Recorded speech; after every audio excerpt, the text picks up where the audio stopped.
इदं सुरूपं तथा वा कलत्रं यशश्चारुचित्र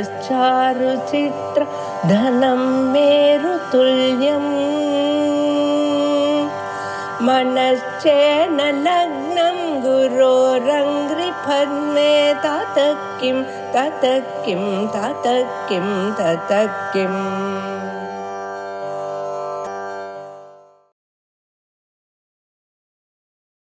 श्री गुरुभ्यो नमः। कठोपनिषत् प्रथम अध्याय प्रथम वल्ली 20 मंत्र तक इसके पहले हो चुका है, तो उसके आगे हम देखेंगे।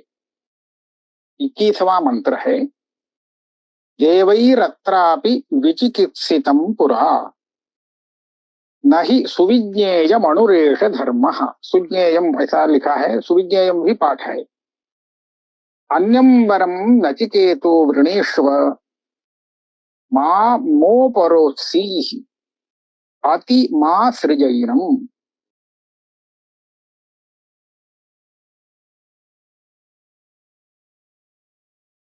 यमराज ने नचिकेता को 3 वर देने की प्रतिज्ञा की।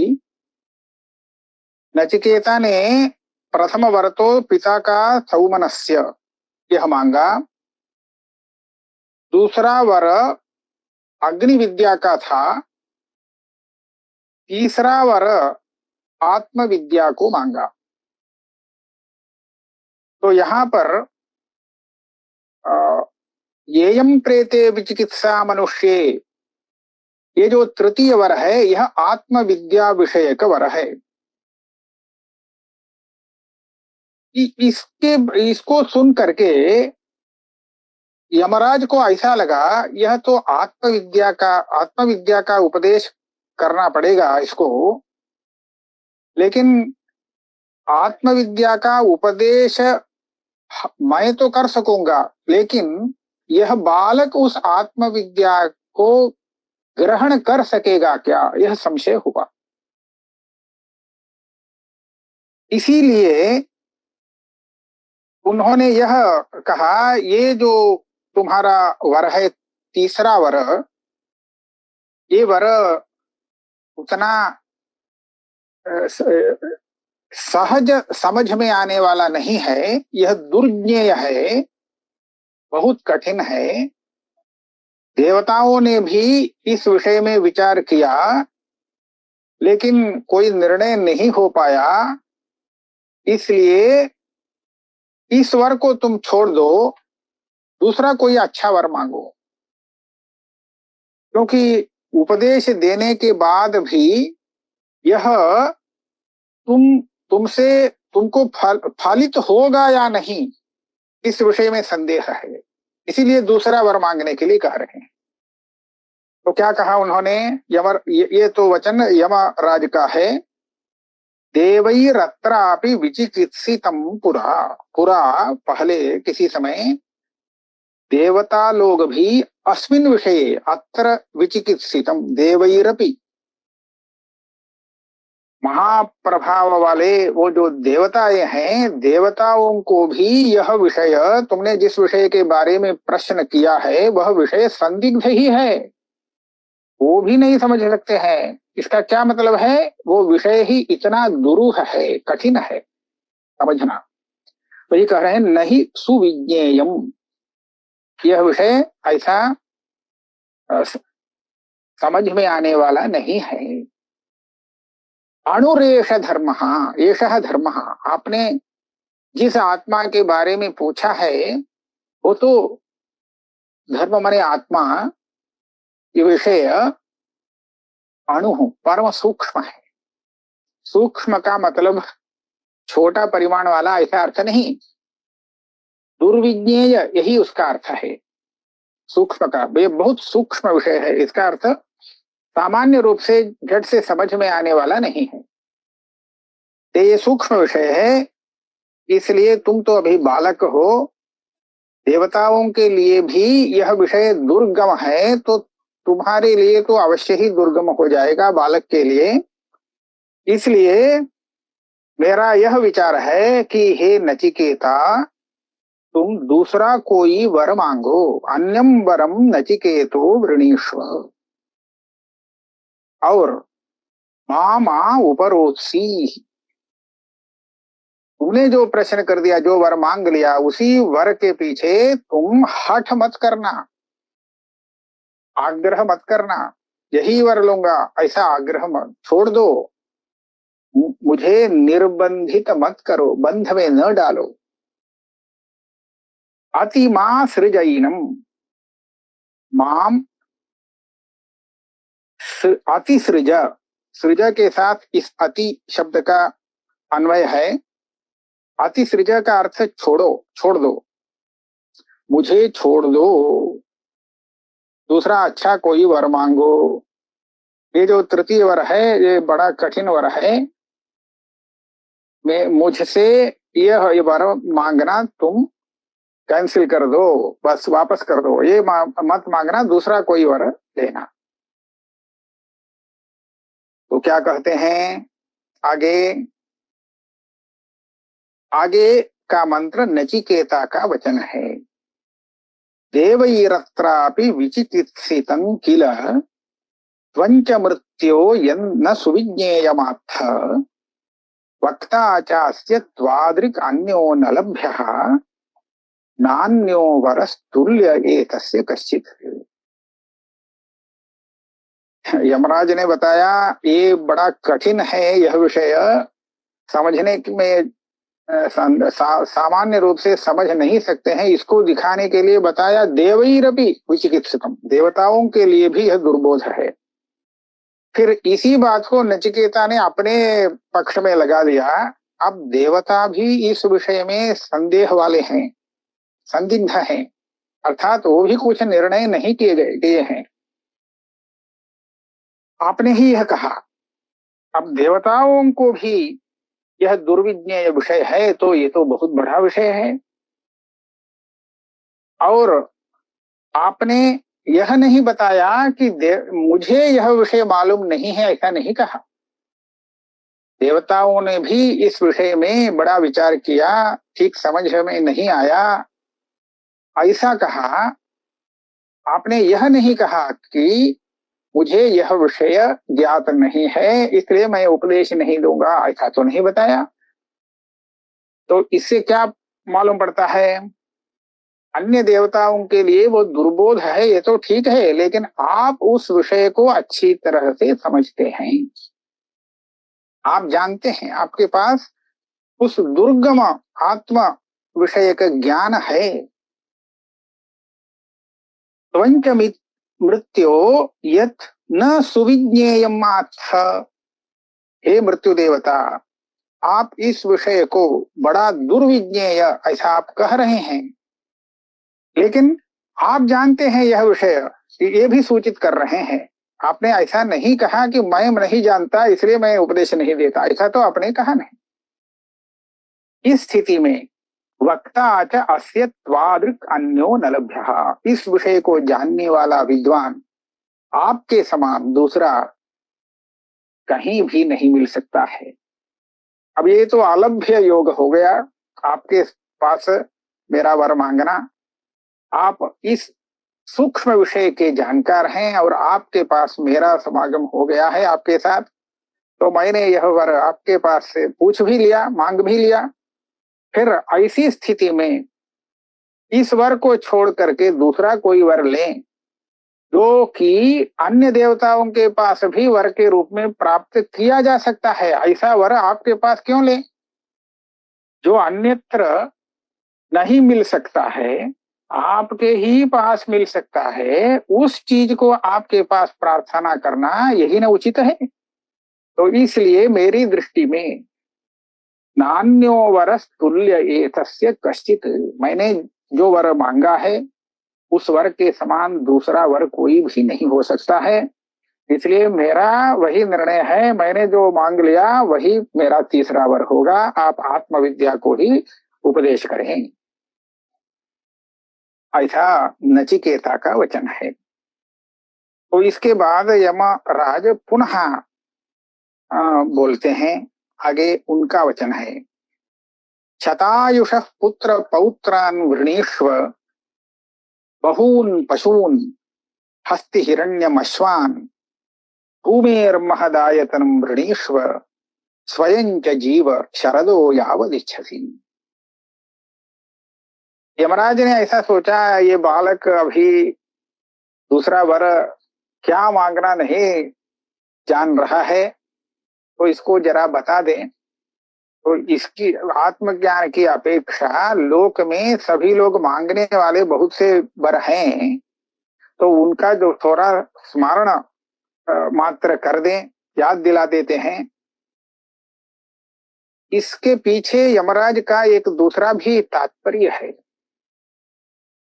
यह नचिकेता इस आत्मविद्या को पाने का अधिकारी है अथवा नहीं, ये भी परीक्षा करना आवश्यक है। क्योंकि अनधिकारी को विद्या का देना विद्या का विनाश करना होता है। विद्या निर्वीर्य हो जाती है अनधिकारी के पास जाकर के। तो इसलिए विद्या का संरक्षण होने के लिए अधिकार देख करके तब विद्या का उपदेश देना चाहिए। यह प्राचीन संप्रदाय है। और इसका अधिकारी कौन है विद्या का, आत्मविद्या का? तो यह निर्णय हुआ है अथा तो ब्रह्म जिज्ञासा इस सूत्र में साधन चतुष्टय संपन्न। तो नित्यानित्य वस्तु विवेक वैराग्य आदि जो साधन चतुष्टय हैं, वो साधन चतुष्टय से संपन्न जो है वही आत्मविद्या को प्राप्त करने का अधिकारी है। तो यमराज को अभी यह परीक्षा करके निर्धारण करना है कि यह नचिकेता क्या आत्मविद्या को प्राप्त करने का अधिकारी है अथवा नहीं। तो इसलिए उन्होंने पहले उसके सामने ईश्वर के बदले में दूसरा ये सब मांगने का एक प्रलोभन दिया। क्या दे रहे हैं? शतायुषः पुत्र पौत्रान् वृणीष्व। आगे सब में वृणीष्व वृणीष्व ऐसा लगा करके वाक्य बनाना होगा।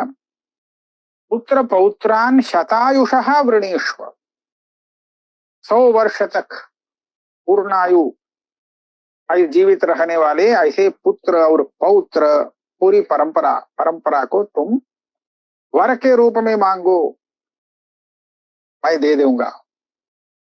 और उसके साथ बहून पशून वृणीष्व, वहां जितना भी तुम्हें पशुओं की अपेक्षा है सब मांगो।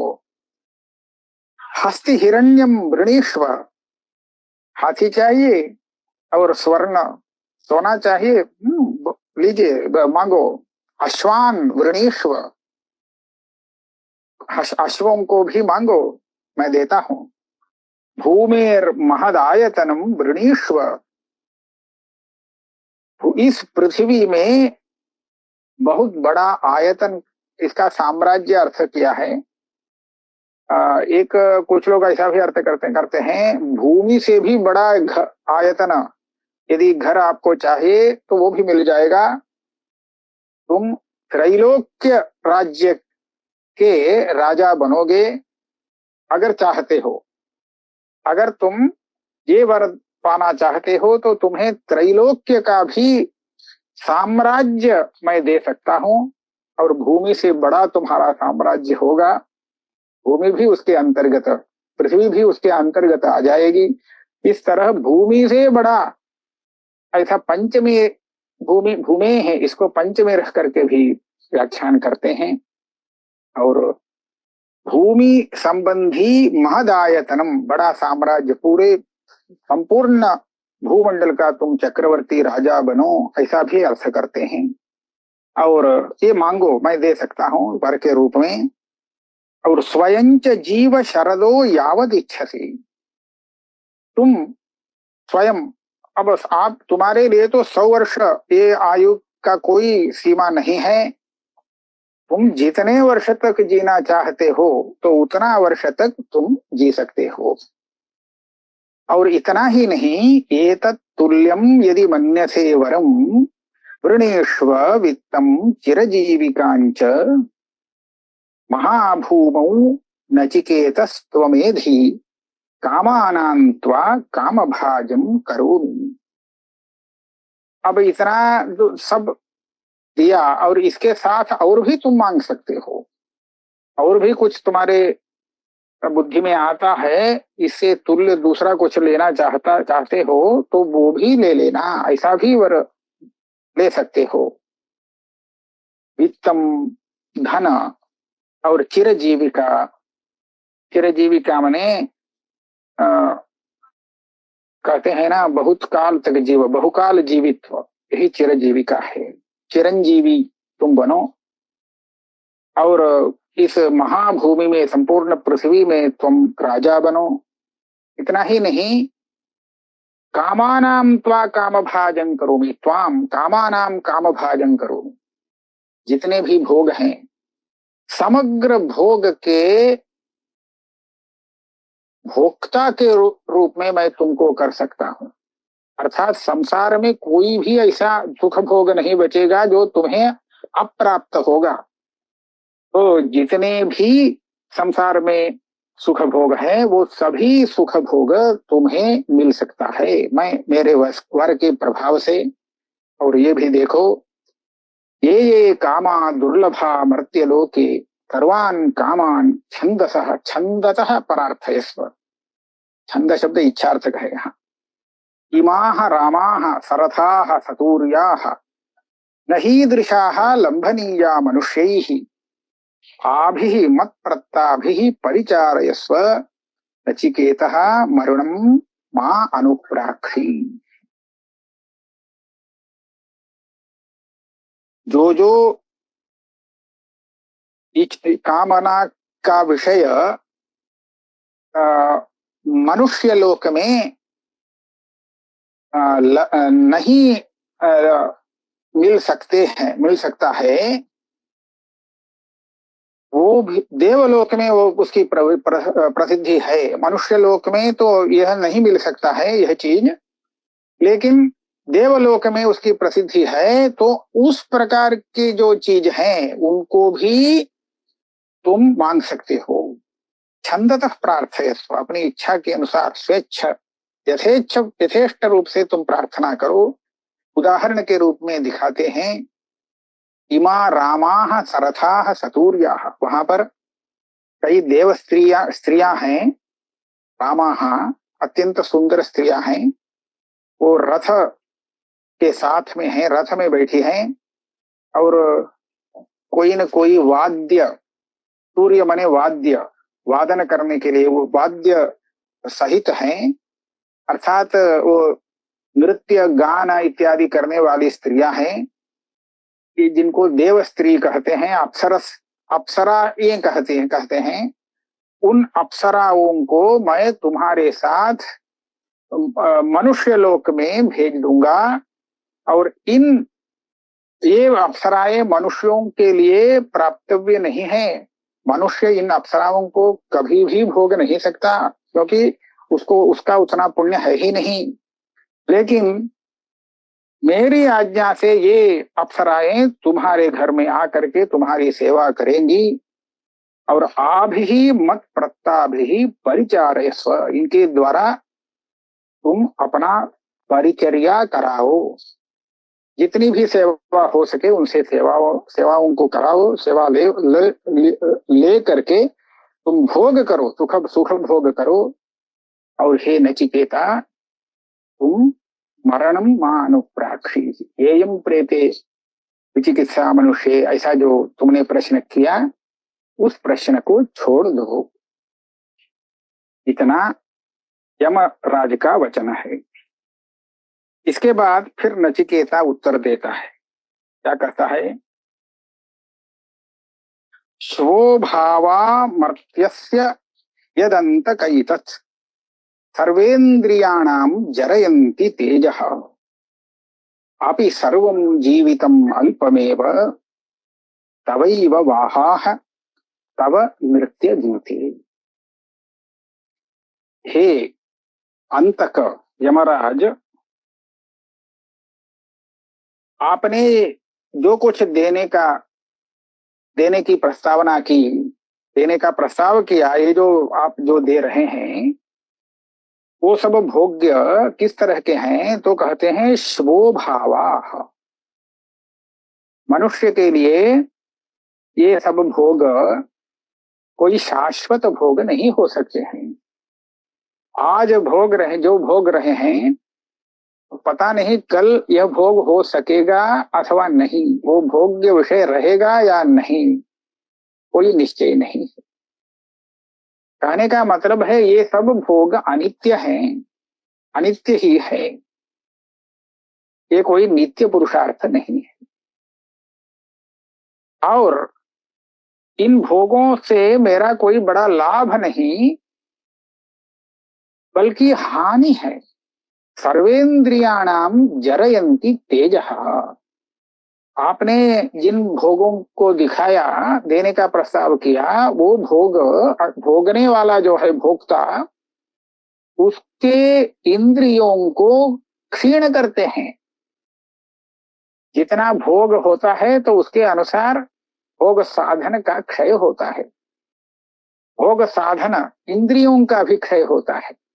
जितना अधिक इंद्रियों का भोग में उपयोग करते हैं उतना ही इंद्रिय दुर्बल हो जाते हैं। इतना ही नहीं, ये भोग धर्म, वीर्य, प्रज्ञा, तेज, यश आदि सबको क्षीण करते हैं। भोग से सुख प्राप्ति करने के लिए धर्म एक निमित्त कारण है, और धर्म का ही फल भोग के रूप में, सुख भोग के रूप में हम लोग अनुभव करते हैं। और वो धर्म सुख भोग से क्षीण हो जाता है, क्योंकि फलनाश्यम अदृष्टम। फल भोग होने पर उसका कारण जो धर्म है पुण्य, वो क्षय हो जाता है। पुण्य का क्षय करके हम उसके फल को प्राप्त करते हैं। तो इस तरह देखेंगे तो भोग जितना हम करते हैं उतना ही पुण्य क्षय अवश्य हो जाता है। तो इसलिए ऊपर से ये जो बाह्य शरीर है उसका भी क्षय है, इंद्रियों का भी वीर्य नाश होता है भोग से, और अपना पुण्य भी नष्ट हो जाता है। इस तरह देखते हैं, विचार करते हैं तो ये सब भोग अनर्थकारी ही हैं। और अपि सर्वम जीवितम अल्पमेव। आपने कहा स्वयं च जीव शरदो यावद इच्छति, जितना वर्ष चाहे तुम जीवित रहो, ऐसा वर देने का कहा। लेकिन कितना जीवित रह सकते हैं? जितना भी वर्ष जीवन मिले वो सब जीवन अल्प ही है। यहां तक कि वो जो हिरण्यगर्भ ब्रह्मा है, ब्रह्मा जी हैं, परार्ध द्वय जीवी उनको कहा जाता है। उनके हिसाब से परार्ध द्वय 100 वर्ष का काल उनका जीवन है, और उस ब्रह्मा जी का जो जीवन काल है वो भी अल्प ही है। अल्पम जीवितम एवं। क्यों? 100 वर्ष जब बीत जाता है तब उनको भी शरीर छोड़ना पड़ता है और उनका भी जीवन समाप्त हो जाता है। तो इस तरह बहुत काल जीवित रहने से क्या लाभ है? कोई बड़ा लाभ तो नहीं है। वो भी जीवित एक दिन समाप्त ही हो जाएगा। तो इसलिए मेरी दृष्टि में आप जो भी कुछ दे रहे हैं आत्मविद्या के बदले में, वो सभी वर अनित्य है। सार यही है, आप जो कुछ भी दे रहे हैं वो सब कुछ भी शाश्वत नहीं है, सब अनित्य ही है। अब यहां स्पष्ट हो गया, नित्यानित्य वस्तु विवेक है नचिकेता को, और मैं जिस वर के बारे में मांग रहा हूं वो तो नित्य है, शाश्वत है। तो नित्यानित्य वस्तु विवेक नचिकेता को है, यह पता लग गया। और कह रहे हैं नचिकेता, तवैव वाहा तव नृत्य गीते। आपने जो रथ, अश्व, हस्ती सब देने का कहा था वो सब आपके पास ही रहे, मुझे नहीं चाहिए। आप जो नृत्य और गीत, अप्सराएं सब दिखा रहे हैं वो सब आपके पास ही रहे, मुझे इनकी आवश्यकता है ही नहीं। इससे यह पता चला उसको वैराग्य भी है, अनित्य फल से वैराग्य भी है। तो नित्यानित्य वस्तु विवेक और इहा मूत्रार्थ फल भोग विराग, ये दो साधन नचिकेता के वचनों से स्पष्ट मालूम पड़ जाता है। नचिकेता साधन चतुष्टय संपन्न है। नित्यानित्य वस्तु विवेक और वैराग्य किसी के पास में है तो उनके पास अवश्य ही अन्य साधन आ जाते हैं। शांत दांत इत्यादि कहते हैं ना, शम दम इत्यादि, वो सब विवेक और वैराग्य के आधार से ही बनते हैं। और विवेक वैराग्य नहीं तो कहाँ शम होगा, शम दम कुछ भी नहीं प्राप्त हो सकता है। तो इसलिए विवेक और वैराग्य जब दृढ़ है तो आगे सब सिद्ध हो जाएगा। तो इस तरह नचिकेता ने अपने को साधन चतुष्टय संपन्न अधिकारी प्रकाशित कर दिया। अच्छा, तो यहां तक रखते हैं।